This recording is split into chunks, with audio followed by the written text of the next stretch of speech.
Welcome to the Bowel Chronicles, where we dive deep into the world of bowel health. I'm your host, Nikki Kilpatrick, and on this podcast we have raw and candid conversations with individuals facing various bowel conditions and illnesses. Through personal stories and shared experiences, we illuminate resilience and courage in the face of adversity. Be reminded that each story is personal and unique. These conversations are not to be taken as medical advice or to replace guidance from a doctor or healthcare provider. Our aim is to inspire and empower through these amazing stories, amplifying voices often unheard. So join us as we embark on this journey together. Sit back, listen, and be inspired. Enjoy the episode. Well, hello everyone, and welcome to another episode of the Bowel Chronicles. I'm your host, Nikki Kilpatrick, and today I'm joined with the lovely Ailish in Essex. Ailish, it's so good to have you here. Share some of your story with us today.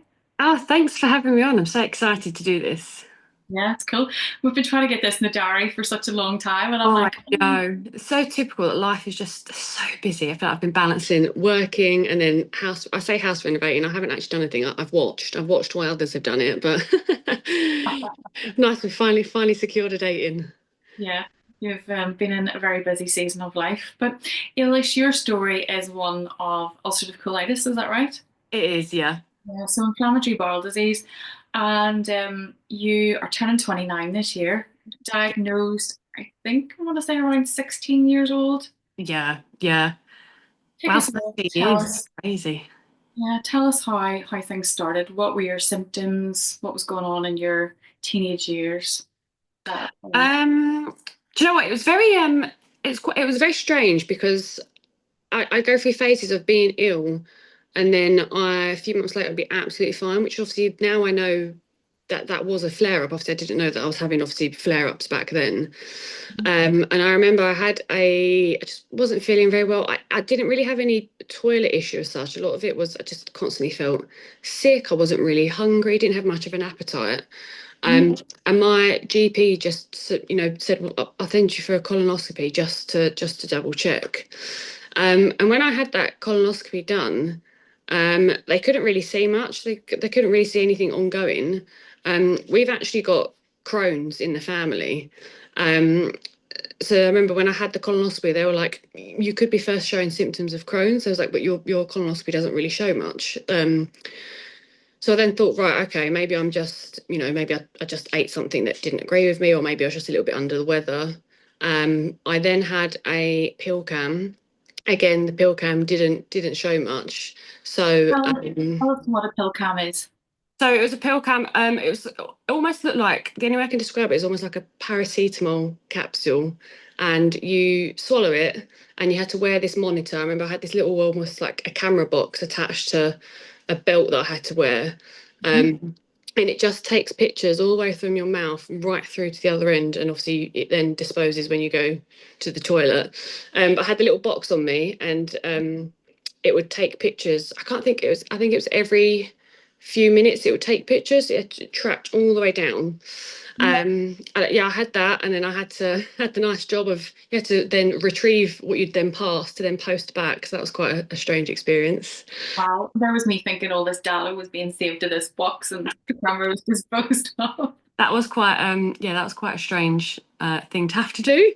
But yeah, off the back of that nothing untoward showed of that. So I didn't really think much of it. I wouldn't say really I was struggling. I still felt a bit iffy here and there, but it wasn't really anything too awful that I couldn't handle. It really got to probably when I was about 18, 19 that I then started to get, like passing blood. I was just constantly going to the toilet. I just felt really, really unwell and just had no energy. So I actually went back to the GP and I said, look, I had these problems a few years ago. I said, but I think it's all coming back now. I still feel a bit poorly, and I think my symptoms are actually getting worse. So I went through all the standards again of blood tests. I think I had MRIs. They didn't do a colonoscopy to begin with. I don't know why they just didn't do one to begin with. But I actually got referred to a different hospital. So because I had my MRI and a blood test in a different hospital, It was the doctor at that hospital who then thought, oh, actually, I'll organise a colonoscopy for you and you can have it done at this hospital, just in case the last hospital missed anything different. So that's the route that we went down. I had to wait a while for this colonoscopy, and I think it ended up being probably a couple months after I had these initial tests, because all my blood's come back fine, my MRI was fine. They said you're a bit of a mystery at the minute because we can't quite work out what the issue is. But when I did then go for that colonoscopy, they said there's like, we actually think you've got ulcerative colitis. You've probably had it all this time, but because it wasn't as severe back then, your first colonoscopy didn't pick it up. And I said, oh, okay. I kind of knew a little bit about it because on my mum's side of the family, they've got Crohn's. So I kind of knew they were similar.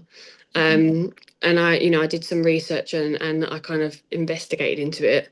And they started me off on the prednisolone foam because it only affected my rectum. So I think they call it proctitis. So I just had that area that was the issue. So I was on that foam quite a while, but again, it settled down. So I didn't really think anything of it. And it wasn't. I've not heard of this prednisolone foam. Is that instead of you swallowing a steroid, you insert?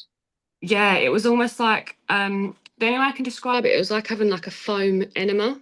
But you know how most enemas, the second enema goes in, it obviously clears you straight out. This one, it didn't. It kind of sat up there, I guess, and then absorbed into the bowel. So that did help because it did target the area, but obviously I knew that wasn't going to be a permanent fix. I just knew I probably would have needed something else. It was a few months after that, I was like, I'm still not feeling great. Like the symptoms settled down for a bit, obviously because I was using the foam enema. And then the second that was out my system, I just then started to constantly, pass blood again when I was going to the toilet multiple times a day. So I went back again. Thankfully, because I'd already had a few tests done at that hospital, I actually just went straight into the A&E department. And I said, look, this is what's been ongoing. I said, but I really need something else because I don't know what else to do because the GP had referred me so many times. They said, so I thought there's no point going back to the GP. If I just go straight into A&E, it might get something a bit further along the line.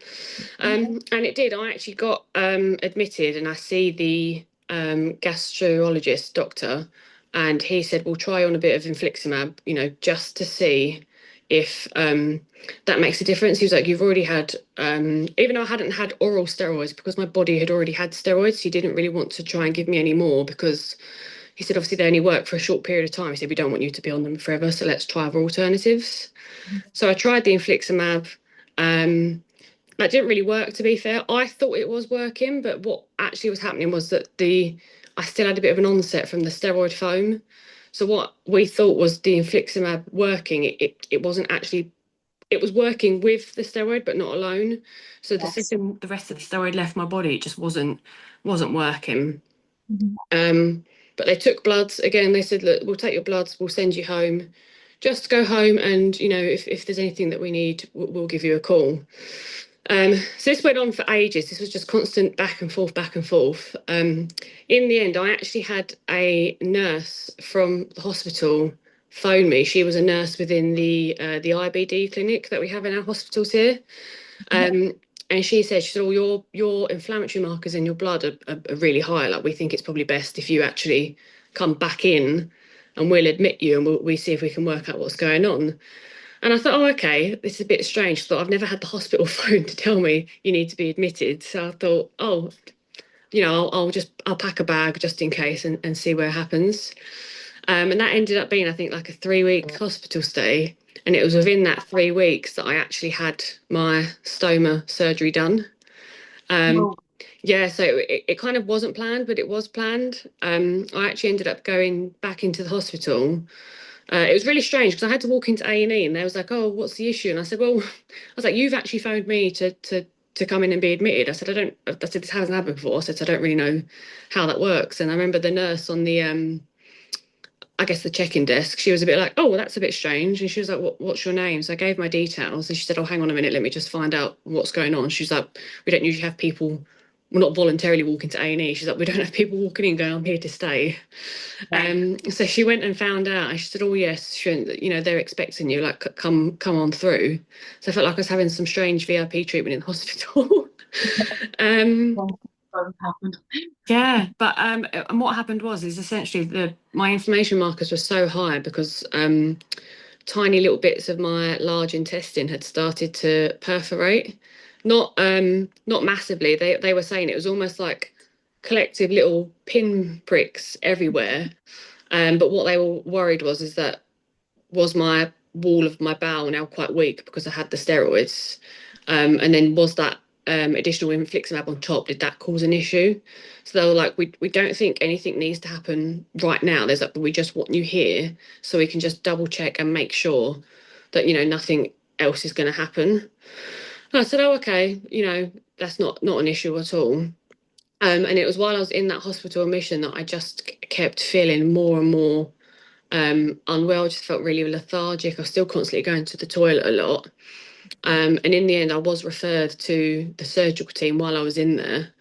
And they did a few tests. And the surgeon actually, can't remember, it was a Wednesday.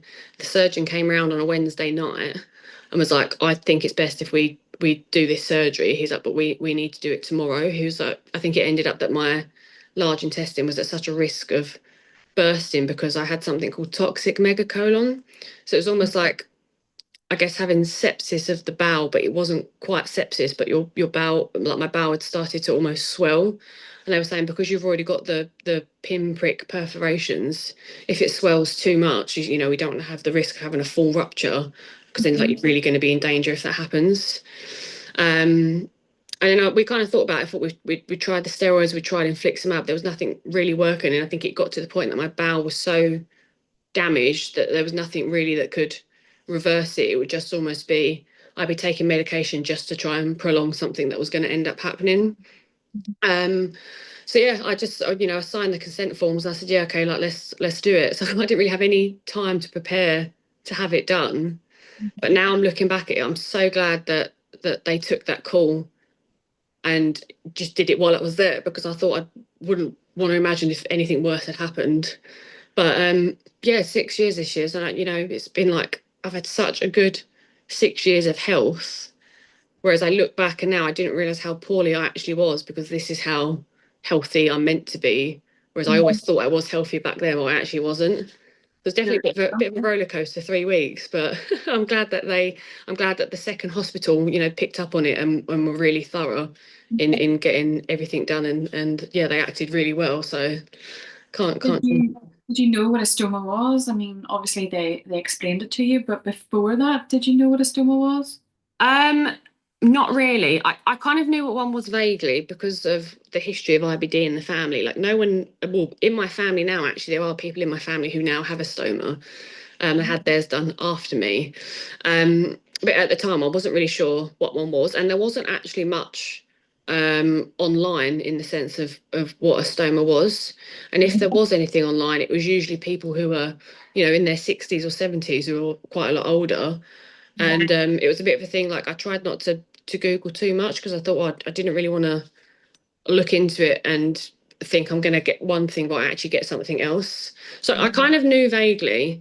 But I remember one of the first things I did was I actually did go onto Instagram to think, oh, I wonder if anyone's, are there any accounts on there? And I actually did stumble across Amber's account, who ironically she now works at Salts. So it's a bit of a full circle moment. But yeah, it was definitely a lot to have to take in, I guess. But I had an inkling of what they were going to do. I just didn't really know how they were going to do it, I guess.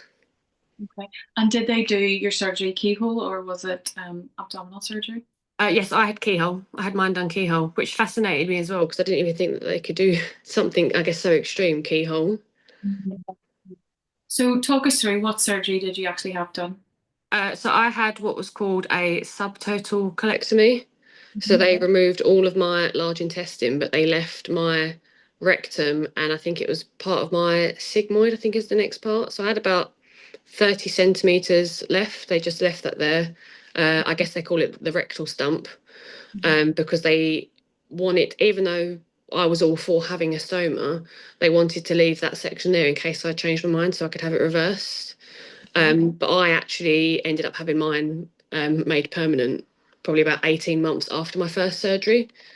So if I could have had it permanent to start with, I probably would have done. But I get from their point of view, they wanted to do it as a temporary measure in case I did change my mind because I was quite young. Mhm.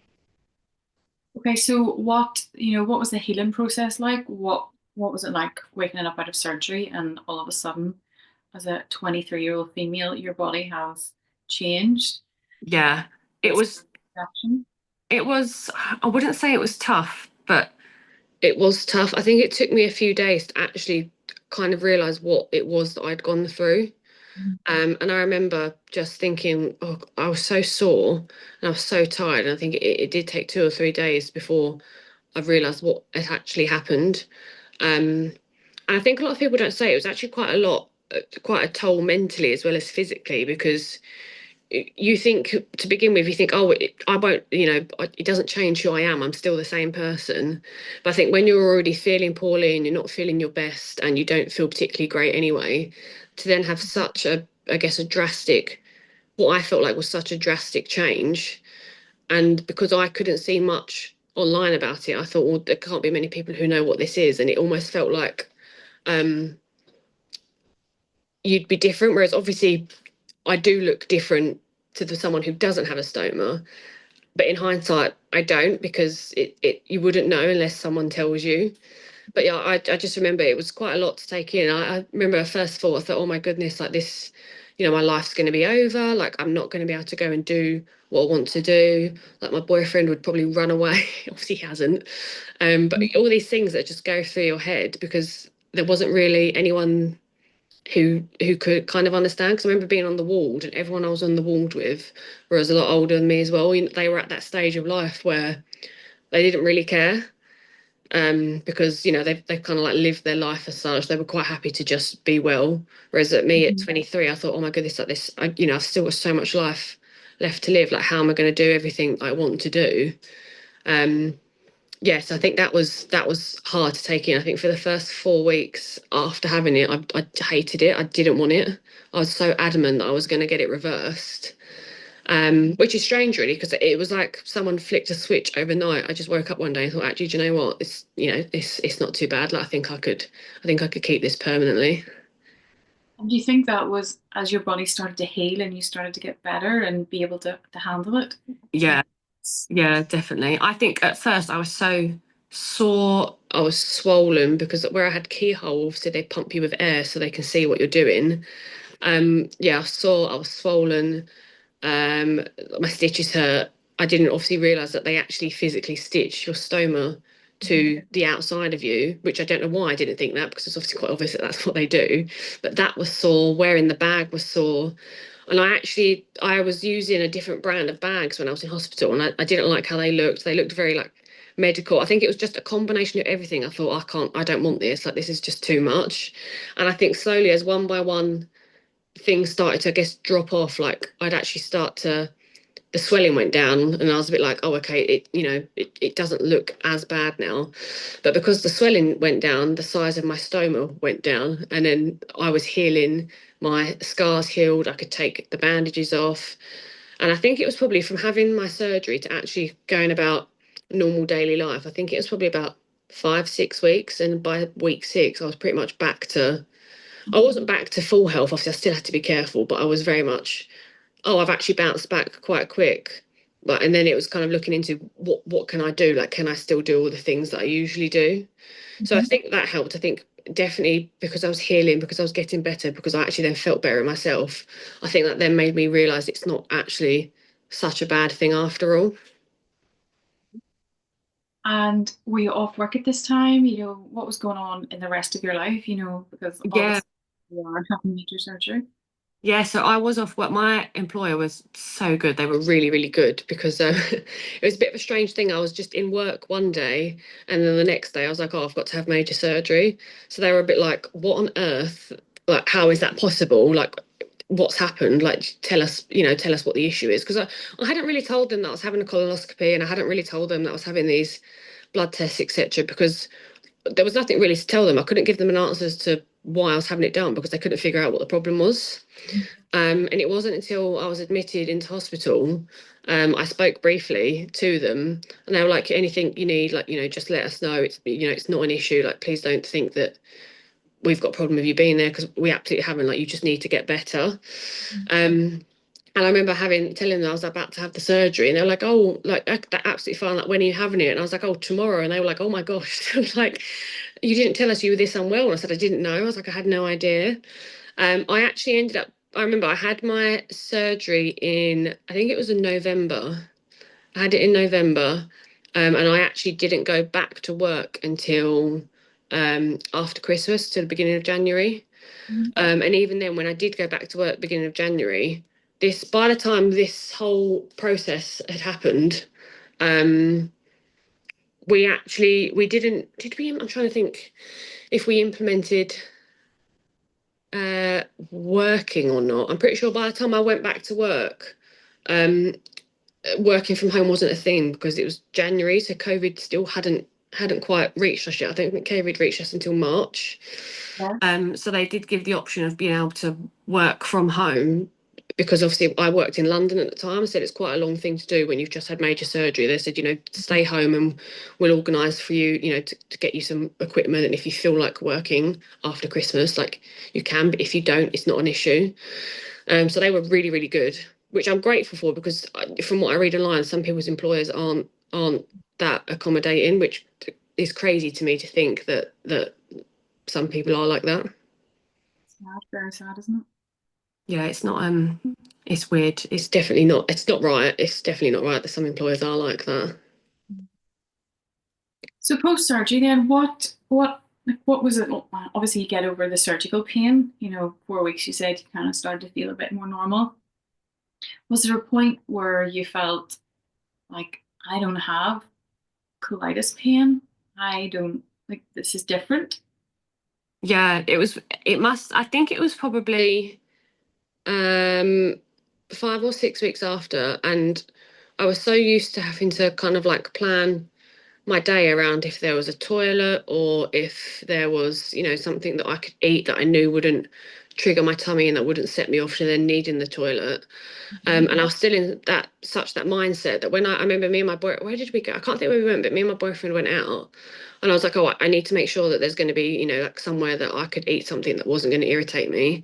And then we both looked at each other and was like, oh, I don't need to worry about that anymore. Obviously, I still had to be careful to begin with what I was eating because my stoma was still quite new. It was kind of nice to just go about freely, which sounds strange to say because obviously I wasn't trapped as such. But it was nice to kind of just go out and do something on a whim rather than having to like strategically plan every single point or every place that I was going to go to. Yeah. I think with a stoma, it's like, as long as well, realistically, no matter where you go, there's going to be a toilet, or a disabled toilet. But with ulcerative colitis, you're like, the amount of times I'm going to the toilet and how often I need to go to the toilet is completely different. Yeah. And it's Yeah. really I tough. It was the same, like before surgery, you could go to the toilet and think, right, I'm ready to leave the house now. And then you just need to go again. And then it would just be that constant cycle of you never actually get out the house because you can't guarantee you're not going to walk like 10 steps down the road and have to go again. Here you are doing a final bag empty before you leave the house and cracking Yeah. on. Yeah, job done. And I do that if I'm going when I go to work, I know that if I empty it before I go, I'll probably empty it again when I get there, and then I'm usually okay for until at some point in the afternoon, which is strange because I think I used to spend all my life in the toilet. And now that I don't, I'm like I have free time. Like, what do I do with myself? So what happened then? What helped making that decision then to make it permanent at 18 months of surgery? Um, I think it was because I was so used to living with it. And I think because I realised that other people just didn't care. Not that they didn't care that I'd had the surgery, they just didn't care. Obviously, they cared that I had surgery, but they didn't care for. Not that they didn't care what a stoma was. They obviously was really interested and they were taking it all in and when I was explaining it, but they didn't care that I had one. And I think because I realised that people actually, they don't know, if they can't see it, they don't know it's there. And when I'd say to people, oh, I've got a stoma, they go, oh, okay. And then that was that. And you think, oh, when I actually realised that people weren't bothered, I think it makes life a lot easier. And I think that's just how life should be now. I know you still get some people out there who possibly do have some things to say that aren't that helpful, but it was definitely a main reason as to why I thought that, this won't be too bad. I think I could live with this permanently. But it was also, I discovered new bags. So I discovered the salts bags, and I thought these look a lot nicer. Like if I had to have this permanently, I could live with these bags because they were a lot more fashionable than some that were on the market at that time. Yeah, and it's just a combination of, the bags were nice. I was healing. Like people didn't actually care that I had a stoma, in the sense of that it didn't change who I was. I was still the same person. And when I realised that I could still go to work, I could still do all the fun things that I like to do, it kind of then made me think, why fix something that isn't broken? Like, do I really want to go through surgery again to have that all reversed, and then possibility of having the reversal reversed? Because where my colitis was in the lower part of my bowel and in my rectum, I still always had that chance that if I was to have the reversal, the colitis could, I think they call it diversion colitis. The colitis could always come back again, and then I'd have to then go through all the process again of going back to a stoma. And for me, that just wasn't worth the risk of upsetting kind of where I was at life then. I didn't want to have to go through that again. I mean, obviously having the second surgery, I found that really tough. But once that was healed, it was absolutely fine. I didn't want to have to go through multiple surgeries when I could just have one more and be done with it. So your final surgery then to make it permanent, did they remove the rectum then? Yes, so they removed my rectum, they removed the anus, and they removed all some of the glands around it as well. So you effectively have a Barbie butt. I do. There is nothing there, which is always strange to say. Yeah. So from talking to others, uncomfortable afterwards to sit on your bottom for a while. Yes. How long does that take you? And most people have said 6 months to 12 months to heal from that. What was it like for you? I remember having that surgery done, and obviously the actual time in hospital, I think I was only in hospital for about 5 days, which was relatively short for considering my first surgery. So I was in hospital for 5 days, and they sent me home with this weird cushion thing that I could use to sit on. But I remember just having to constantly sit lopsided for so long, or just lay on my side, because I couldn't get anywhere comfortable. But I think I found that surgery particularly harder than the first. My pain tolerance isn't very high at all, so that's probably why. But I remember I had that surgery, and because I couldn't sit normally, I had to keep sitting lopsided. My back was then hurting, and then my hips was hurting, and then everything else was hurting, and I just wanted to be able to sit comfortably. But again, that was probably, I think I was back to work in about 6, 7 weeks after that surgery, because obviously by the time I had the second surgery, we was in COVID and we was in lockdown. So actually working from home was a thing. So I went back to work a lot sooner than I probably would have done if I had to physically go to work. But because I could work from home, it got to the point of when I actually started to feel physically better, I was just sitting at home thinking, oh, I'm sat at home, I might as well just log on and work, and it'll be something to do and a bit of an interaction. But yeah, I'm glad I had that surgery done. But yeah, I found that one really tough. I don't know why. It's just, yeah, that one was a tough one to have. Yeah, I've not had that full surgery, so but I've heard that it's very, very tough, particularly on females. Yeah. Yeah. Was there anything, I mean, was there diversion colitis beforehand, before you had that, or was it just a case of going back and seeing your surgeon and making a decision of, are we keeping this or are we making it permanent? Yeah, so I actually, when they left behind my rectal stump, it wasn't as I guess the colitis temporarily diverted because I had no large intestine. It kind of stayed in the rectum. Yeah. But because when I had my surgery, they sent me home with I actually had some of that enema foam stuff again because I only had my rectum there. They said that might keep that at bay, because you now don't have food passing through it because it now goes out for your stoma. That area might settle down, and it did for a little bit. I think I actually got a good probably a year after my surgery where I didn't actually have any issues at all with the rectal stump. It was after I'd again been on this steroid foam for about a year. I didn't really want to be on it any longer because it didn't have the same effect as what some steroids have, where they give you like a moon face or they make you swell. I just didn't particularly want to have to keep doing that every day when I didn't have a bowel, so it was a bit of a strange thing to do. And I actually had it wasn't a post-op appointment. I think it was almost like a year review thing with my surgeon.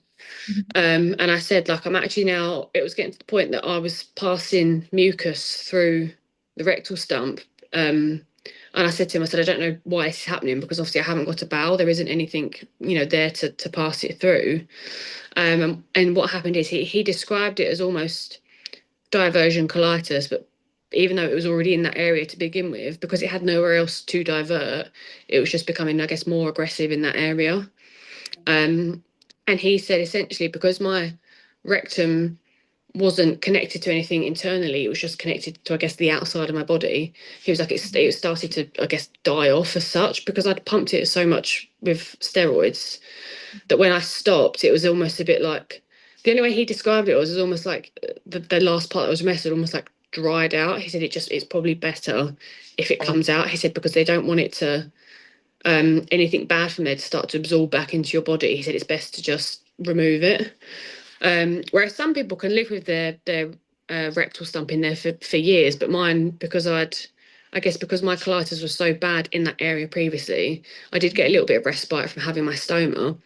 And then it's almost like it remembered that it was there again and it was like going full force. And we had the decision with my surgeon. He was like, how quick do you want this out, really? And I said, well, I'd like it to be, done sooner rather than later. And he was like, oh, okay. He said, well, we can probably fit you in about 10 days' time if that works for you. And I was just like, what? I said, okay. I was like, okay, yeah, whatever. So I was scheduled in for 10 days' time, but it actually ended up being moved to, I think, about 4 weeks after that because he had another patient who was more of a priority than I was, which was completely fair enough. And I ended up having it done. Probably about 6 weeks after initially going to see my surgeon for the review, which was nice, which was strange as well, because going in to have an elective surgery, it was weird because I went in as obviously a day patient, but I was in there for about 5 days, I think.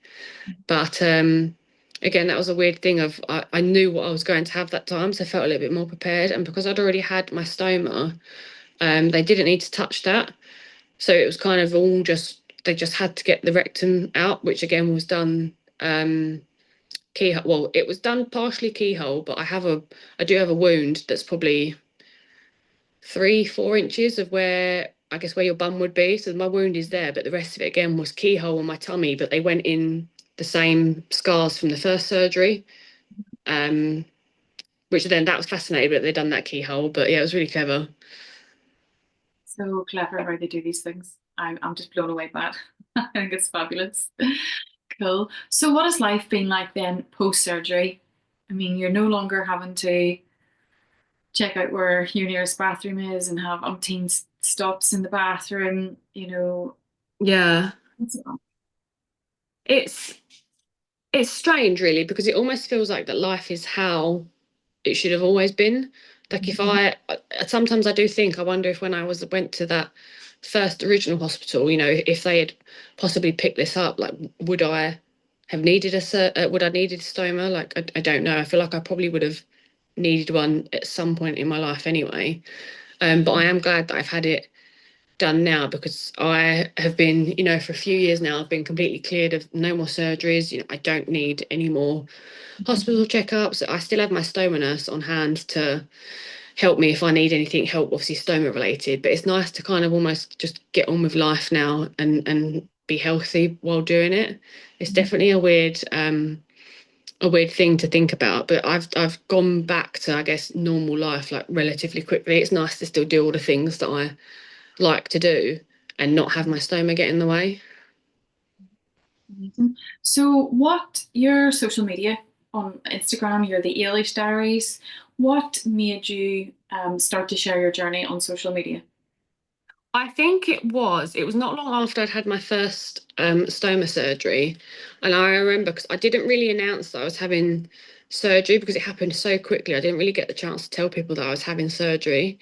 And I remember, so every now and then, obviously, it comes up on my Facebook memories. Every now and then it comes up. And I remember I put a status on Facebook to say, oh, I've just had this surgery done, but I'm fine. And I had so many messages, everyone being like, what the hell? Like, you didn't say, like, how are you? Like, how did that come about? I was speaking to my boyfriend, and he was saying, everyone was obviously messaging because they care, they obviously want to know. I did have a few messages from people who I probably hadn't spoke to in years and years and years, but they just wanted to know because they were being nosy, which I completely get, because I'd be that would be me as well. And my boyfriend was like, why don't you, like make like a little blog page or something on Instagram? He said, because in that way it kind of covers all grounds. Like, you don't have to constantly message the same message to 12 different people. You don't have to, do a copy and paste. You can just put one thing out there. And I don't know why I didn't really want to put it on my personal Instagram at that time, because I think where I'd put it on Facebook, I have select people on Facebook that I'm obviously friends with, whereas because my Instagram was public, I didn't want to, I don't know why now, but I didn't want to put it on there. So I thought, I'll just make a new account. I was like, I've seen some people do this. I'll make a new account, I said, and I'll just, maybe put a post on there about it. And that's what I did. So yeah, I guess really I should thank my boyfriend for giving me the idea, but I don't want to give him too much credit. And here you are, all these years later, still doing exactly the same thing, Yeah, sharing your story. yeah, it's nice. I love it. It's almost like having I guess like a personal diary, really, that's not personal because obviously people can see it's out there in the public. But it's nice to just kind of almost pretend it is a diary, and you can just put whatever on there. Because you know that someone out there will hopefully relate to what you've put. Yeah, yeah. And as much as it's therapeutic and helping you, like a personal diary, it is rewarding to hear from other people of how your journey impacts them. Yeah. Yeah, So yeah, definitely. you do connect with lots of people out there in the bowel community on social media. Yeah, I've made so many friends from just friends online. There's such a weird thought to think about, really, the amount of friends that I've made over the years just from Instagram. And it's nice to kind of have, obviously I love my my personal friends to absolute pieces, but it is nice to have people online who you could say something and you don't have to give the full story, but they automatically know exactly what you mean. Whereas sometimes, like, obviously my personal friends are amazing, but if I was to say something, I guess, if I was to try, I'd have to explain like a full medical terminology before I got to the point of the story, and then I forgot the point of the story because I had to explain it all. Whereas on Instagram, I think you can just say, oh, I had a colonoscopy, and everyone goes, oh, how was that? Like, everyone just knows what you're talking about. So it is nice that way. I get you.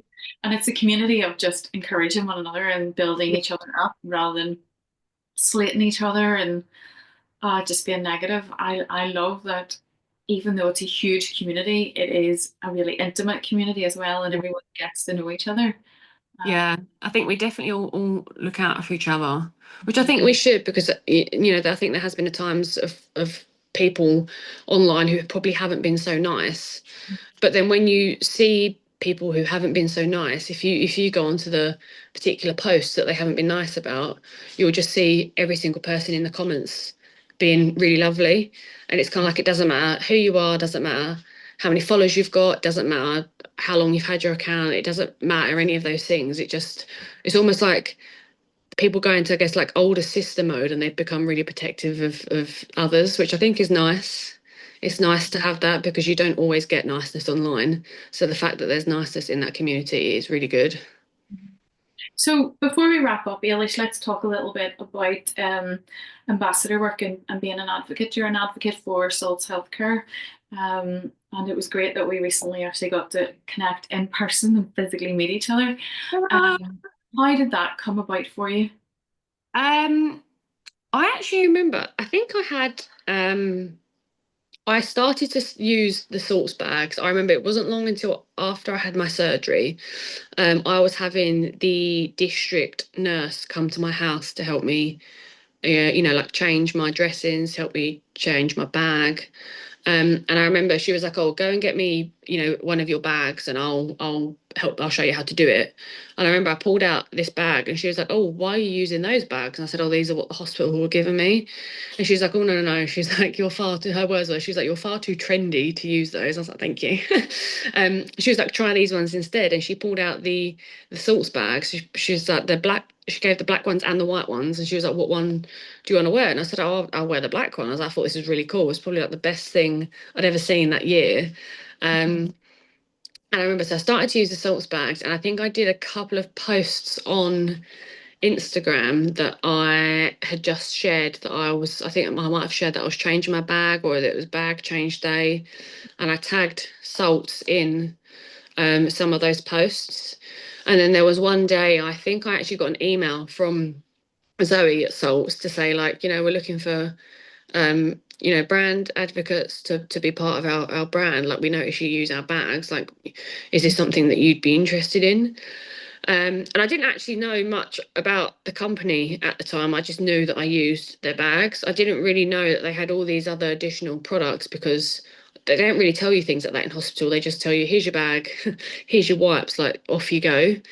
So I did a little bit of research, and I was like, "Oh, let's see who was already an advocate." And I think it was little Jessica was already signed up.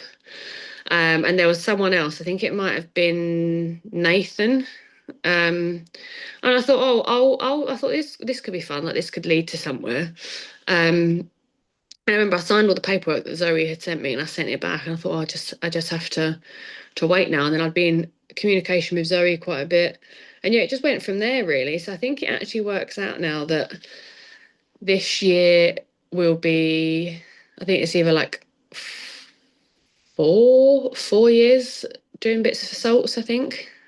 Which is Yes, crazy. you're what we call one of the OGs. Feel like an OG, yeah. Yeah, yeah, I love that. It's lovely that you get to work so closely with Zoe. We were hoping to have her on here today, but she's a bit hectic, snowed under with work today. To hear a little bit about how you kind of interacted with her or whatever, but we'll maybe get that at some other stage. But it's amazing that you get to partner with them and get to share in campaigns and just share your stoma life and what your bag offers you online. And I think it just inspires and encourages so many other people, because we do live in this world when we do have stoma surgery of you very much think life is over, or the surgeon will say your quality of life won't be, what it should be anymore. And in fact, what the majority of us learn is our quality of life. We get quality of life back after being poorly for so long. So I love that you are partnering with Salts. Keep up your good work. You're a total inspiration Oh, on thank you. social media. I know I've been following you for a very, very long time. So, hats off to what you're doing. Keep on, keeping on, as they say. If there was one little golden nugget that you could give to someone listening today who is maybe on a similar journey to what you were, you know, running to the toilet, not necessarily bleeding, having some tests on not getting anywhere, still feeling poorly, what a piece of information would you give them? I'd say definitely the route that I went down of getting a second opinion. I feel like if I didn't get that second opinion, I think I probably would have struggled to get a diagnosis. And definitely if someone ends up going down the route of having a stoma, and they're thinking, "Oh my gosh, like, I can't have this, like, this is going to ruin my life," like, I think I can probably hand on heart say that, like, yes, like, your life does change, but it changes for the better. I think one of the things that I live by is don't worry about what other people think. You don't live your life to please other people, you live your life to please yourself. So if you're doing something that you enjoy, and you think that your life's going to be more enjoyable for having a stoma, then, you know, just go for it. Just go for it and see where it takes you. I mean, it's really, really had such a positive impact on my life that I don't think I could imagine not having a stoma now. I love that. I absolutely love it. Ailish, thank you so much for giving time up of your day to come on here and share, you know, just such vulnerable stuff with us, you know, and just feel like this is a safe place to share it, because you're already impacting lives, and you're going to impact so many more lives pushing this story out globally. Yeah, so a huge thank you for doing that. Guys, Ailish's social media handle will be shared below. It is the Ailish Diaries on Instagram. I will tag her handle below.